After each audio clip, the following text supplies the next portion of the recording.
This is the second video on section 5.2, limits and continuity. Now, here we see theorem 129, which is similar to one you saw in Calculus 1. If you have a polynomial, the limit and the function value are the same. If you have a rational function, the limit and the function value are the same, assuming your function's defined at that point. And so, for example, we'll take the limit as xy approaches the point -1, 2 of this function. This is a polynomial of degree 4. So we have a polynomial of two variables. According to this theorem, we simply substitute -1 for x, 2 for y, and we calculate this. It's -9 because the limit and the function value are the same. We had a similar theorem from Calculus 1. But in Calculus 1, we weren't asked to calculate the limits of polynomials very often because those were very easy questions. Generally, we were asked to calculate the limits of rational functions that were indeterminate of type 0 over 0. That's what your typical limit in Calc 1 looked like. So now we have a couple of those here in Calculus 3. The limit as xy approaches 0, 0 of xy divided by x squared plus y squared. Now we have a theorem that says the limit of a rational function is just the function value if your function's defined there, but guess what? This one's not. So in Calculus 1, we had to do something else. We had to manipulate the function algebraically. That's what we're going to do in example B and example C. Example D in the next video will not be quite so nice. So here we have limit as xy approaches the origin 0, 0 of this rational function. So let's approach from different lines.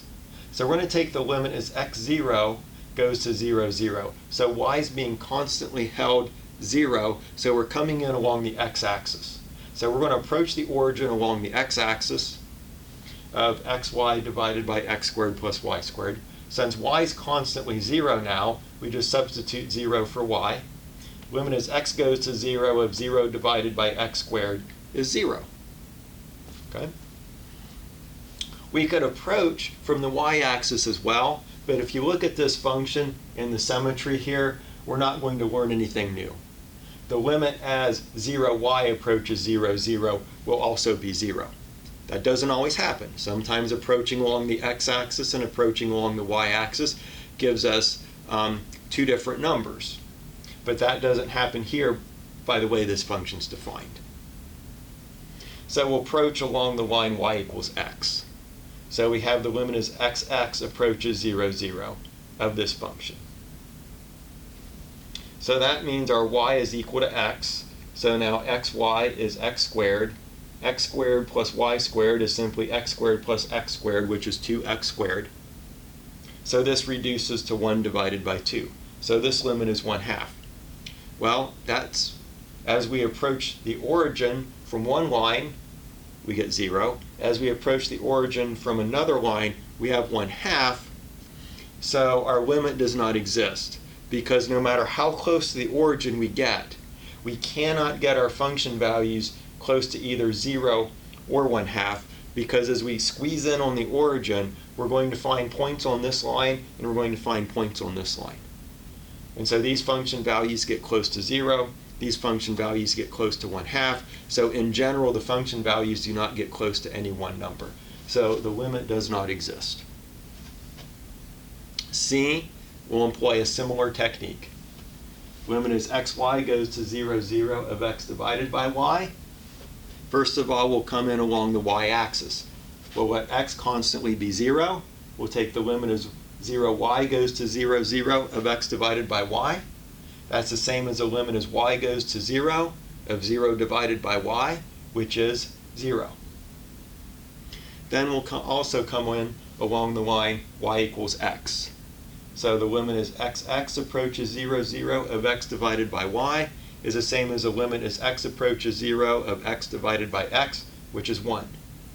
These two limits are different, so the limit itself does not exist. Because as we get closer to the origin, our function values do not get close to any one number. Some of them are getting close to 0, some of them are getting close to 1. It is the two-dimensional version of what we did in Calculus 1 when we took left and right-hand limits. If the left-hand limit and the right-hand limit were different, the limit didn't exist. Here, we have infinitely many ways to approach the origin. We don't just, in Calc 1, when you came into some number, you could come from the left or the right. But now that we have the plane and you have a point, there are infinitely many directions to come into that point from. And they don't even have to be lines. Sometimes we can come in through some strange curve.